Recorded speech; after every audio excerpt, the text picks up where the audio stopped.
After a long time, it is good to come to ninth class. So this is lesson motion, which we have been studying after a long time. Class ninth as per CBSE syllabus. This video we are sharing for education purposes only on behalf of Ambition Vedic classes.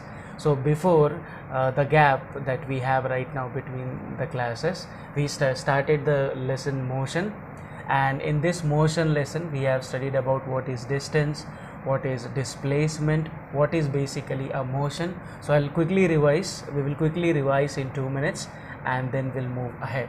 So first of all, what is a motion and what is rest?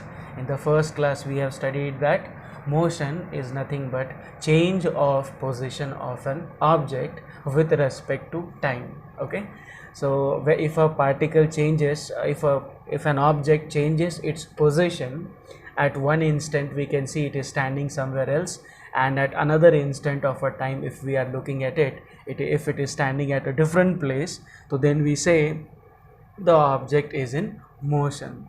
And opposite to this, there is something called rest. If something is at one position at one instant of time, and after 1 hour, 2 hour, or maybe 3 hours, if we looked at it, it is still there. Then after 5 hours, 10 hours, and at the end of a day also, if we look at it, it is still there. That means the object is not changing its position with respect to time. That means time is changing, but the object is not changing its position. So such an object is called to be at rest. So motion means when something is moving, and when something is moving, it will definitely change its position. Okay, so motion is nothing but movement, or motion means nothing but change of position of an object with respect to time. And rest means something is not moving and something is not changing its position with time. That means the body or an object is at rest.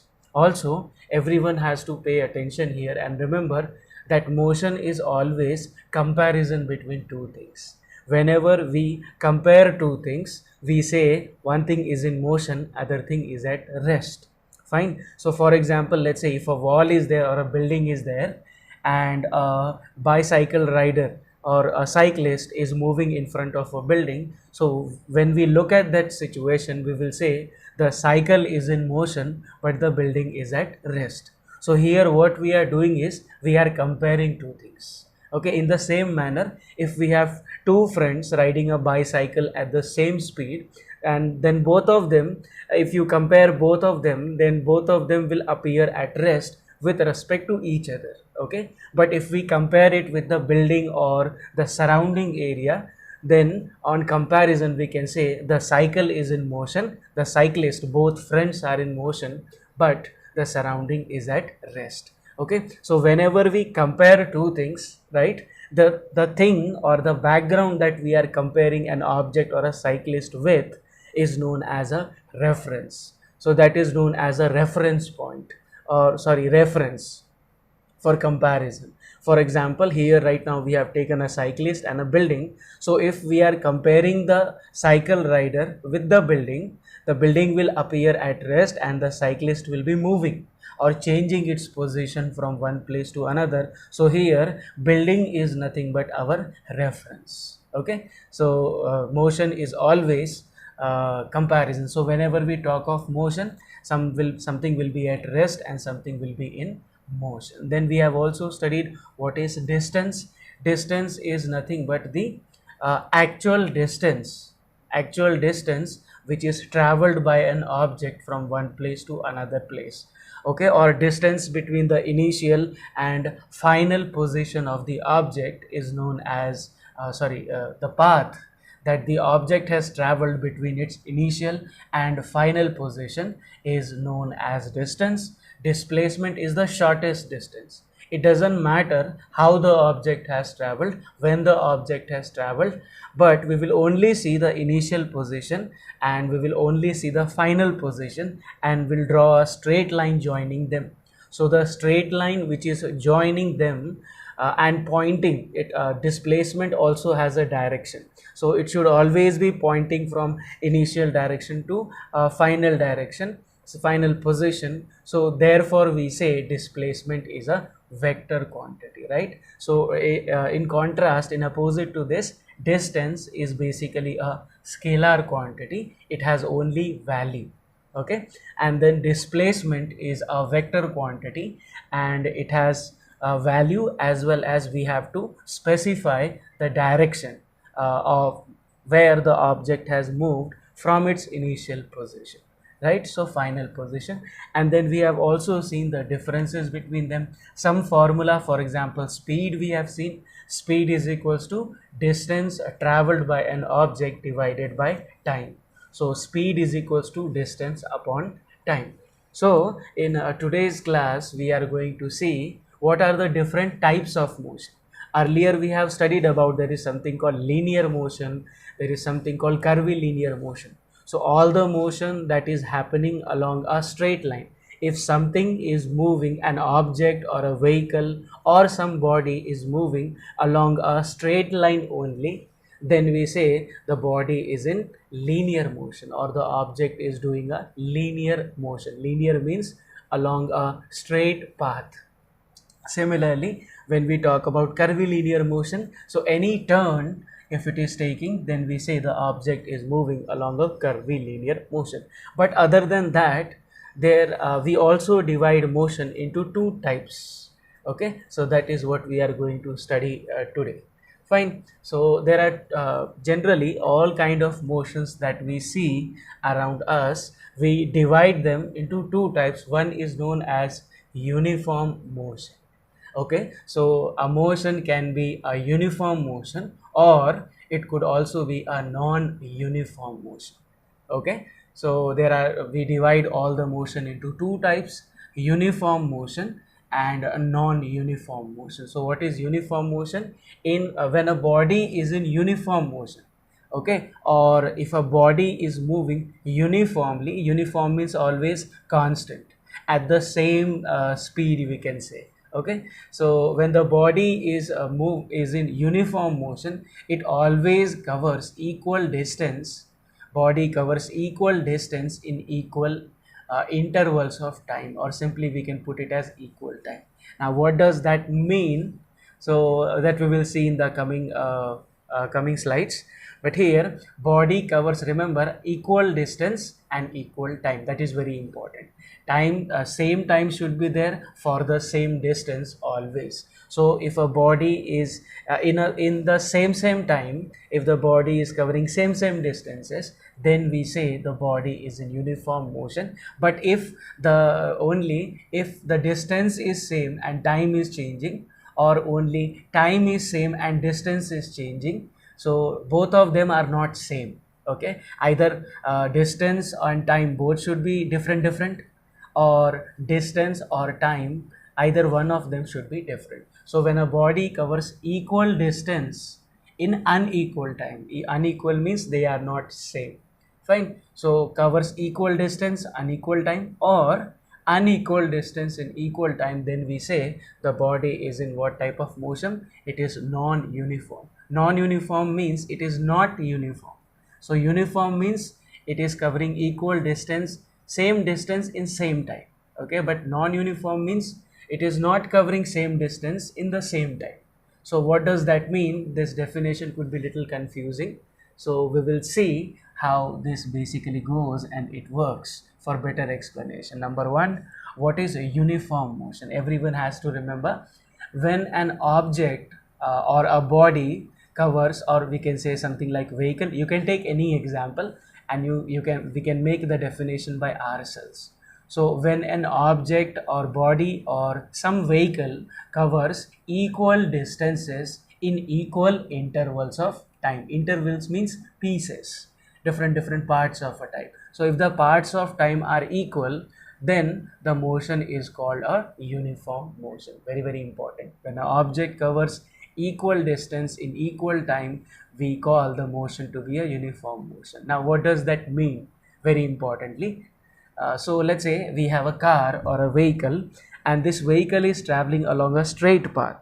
Straight path means linear motion, obviously. So this vehicle is traveling along a straight path, and it has traveled a distance somewhat like this. Okay, so from this point, let's say this point is A and the second point is B. So the total distance that the vehicle has traveled is this. We can take a scale and we can measure it, how much distance it has traveled. Now what we are going to do is we will divide this total distance into equal parts. So for example, whatever the total distance is, if we divide it into parts, let's say first half we have taken as 10 meter. Okay, so first of all, for some time the vehicle has traveled 10 meters. So the total distance we are breaking into equal pieces, equal parts. So for the first part of a distance is 10 meter. The vehicle took, let's say, 5 seconds. So to travel a distance of 10 meters, the vehicle took 5 seconds. Fine. And then the second part of a distance is again 10 meter. And if you could see, for the second 10 meter also vehicle took 5 seconds. Okay, so you can see here time was 5 seconds and the distance was 10 meter. Here time was 5 seconds, distance is 10 meter. Third part again 10 meter, it took 5 seconds, and fourth part again 10 meter, 5 seconds. So the total for distance traveled by the vehicle is how much? 10 plus 10 plus 10 plus 10, 40.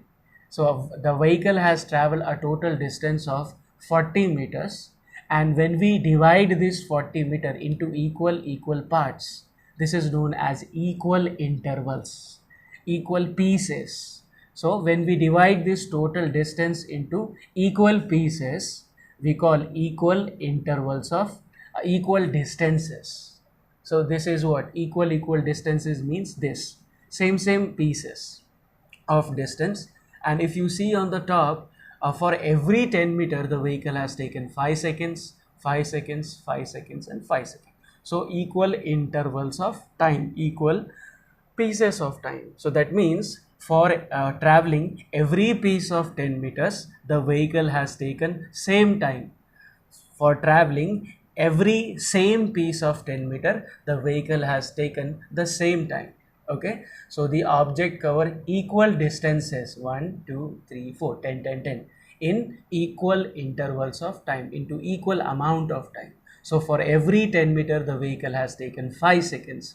Okay, so this will be a uniform motion because the distances are same and the time taken to travel that much of distance is also same. Now very important definitions we have seen previously. What is speed? Speed is equals to distance upon time. So if we want to calculate what was the speed of the vehicle in the first half, in the second half, we don't have to calculate many times because time is also same and distance is also same. If you could see here, the distances are also same.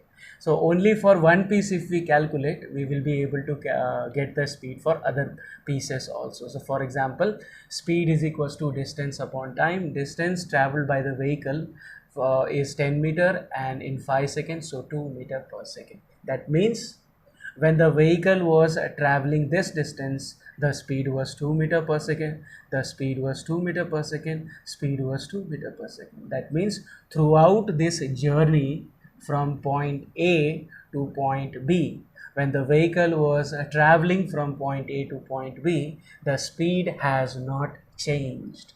That means the speed of the vehicle is constant. When the speed is constant, okay, the vehicle travels equal distances in equal time.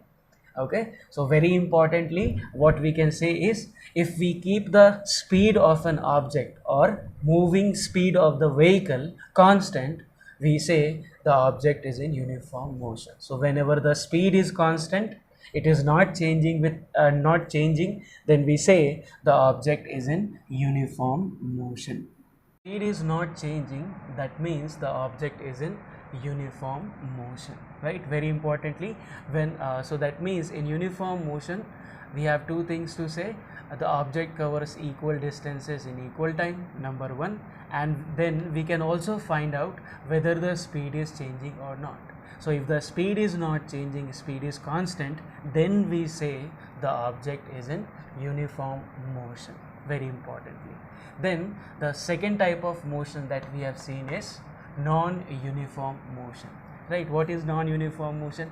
When an object covers equal distances the distances, the pieces of distance, parts of distance covered by an object is same, but it is not taking the same time to travel the equal distances, right?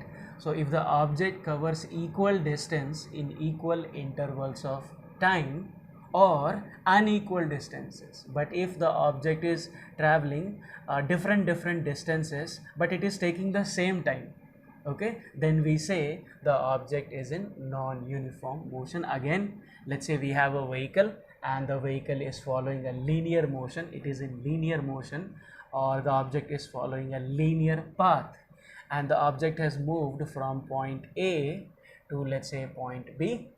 Fine. What we will do is the total distance from, let's say, point A here, and it is not there but we have to assume, and this is point B over here. So total distance is 40 meters. If we divide this 40 meter into equal parts or maybe unequal parts, so for example, let's say for the first half, for moving, the vehicle has took 5 seconds to move from one point to another point, and then for the second half, from second point to third point, the distance is same. Very importantly, everyone has to pay attention. The distance which has traveled in the first 5 seconds, same distance it is traveling, but now it has taken 10 seconds, right? Then third, to travel a distance of third 10 meter distance, it is taking 20 seconds. Now how it is possible? For first 10 meter, if it has taken 5 seconds, second it is taking more time, 10 seconds, third it is taking even more time, okay, and the fourth half, if you see, it has taken only 2 seconds. So the distances are same, equal distances, there are equal pieces of distances, but the time is unequal. If you see, 5 is not equal to 10, 10 is not equal to 20, and 20 is not equal to 2. So the vehicle is not traveling equal distances in the same time. Again, if we calculate the speed, so speed is equals to distance divided by time. So 10 divided by 5 will be 2 meter per second. Again, 10 divided by 10 will be 1 meter per second. Then 10 divided by 20 will be half, or 0.5 meter per second, and then 10 by 2 will be 5 meter per second.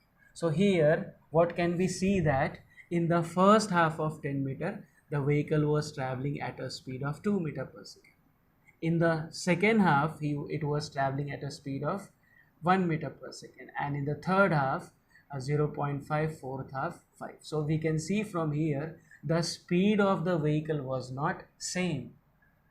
Okay, very important, very important. So very easy way to find out whether the vehicle or an object is in uniform motion or non-uniform motion is the speed.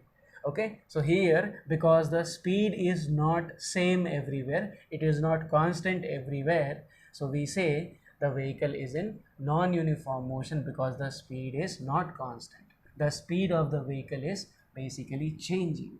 So because the speed of a vehicle is changing, we can say that it is not in uniform motion. So two things we have understood right now: what is uniform motion and what is non-uniform motion. So even if the vehicle is in linear motion or oscillatory motion, whichever motion it has, if it is taking the same time to go the same distance, the speed is constant, then we say the object is in uniform motion. If it is taking more time, different times to move the same distance every time the vehicle moves, then we say the speed is changing. Now because the speed of the vehicle is changing, therefore we say the object or the vehicle or the body is not in uniform motion, it is in non-uniform motion. So if the speed is constant, uniform motion; if the speed is not constant, non-uniform motion. If equal distances in equal time, if the vehicle covers equal distances in equal intervals of time, then it is in uniform motion. If it covers equal distances in different time, that means it is a non-uniform motion. Then the next definition that we are going to see here is what is average speed. Average speed is nothing but it is the ratio of total distance traveled by an object and the total time taken. Ratio means something numerator divided by denominator.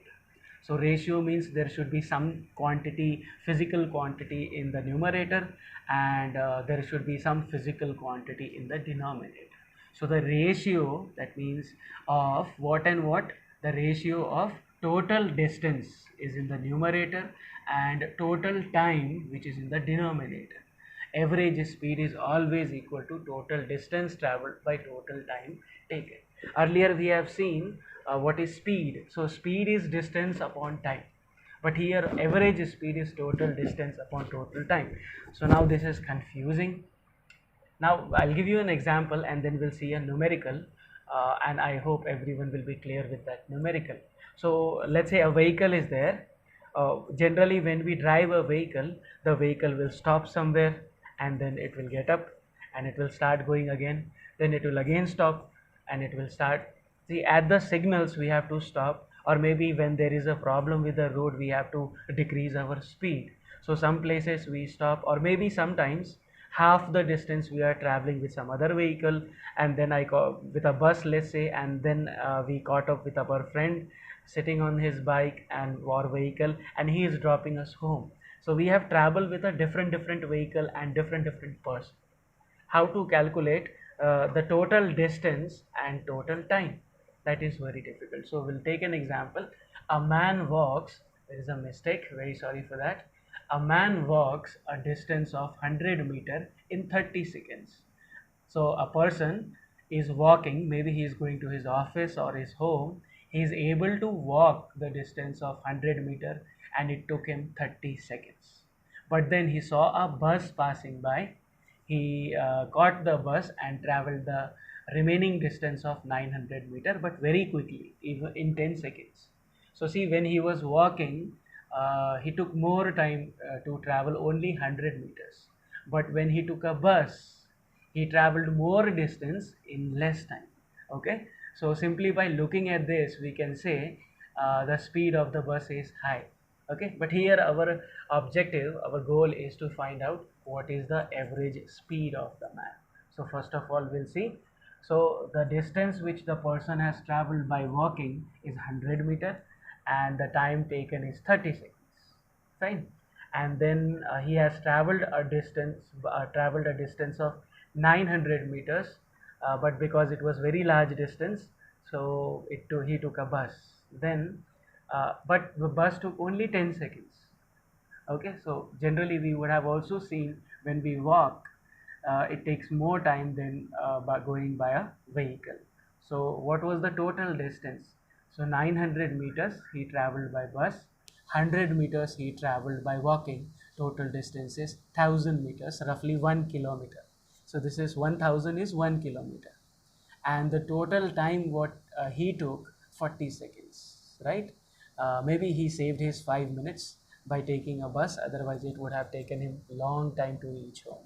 So the total distance he has traveled is 900 meters and total time he has taken is 40 seconds. Now we have to find out what is the average speed. Average speed is, in a sense, when he was walking, his speed was less, very slowly he was covering a distance. But when he traveled through a bus, the bus was able to quickly cover 900 meter. So the speed of bus was different.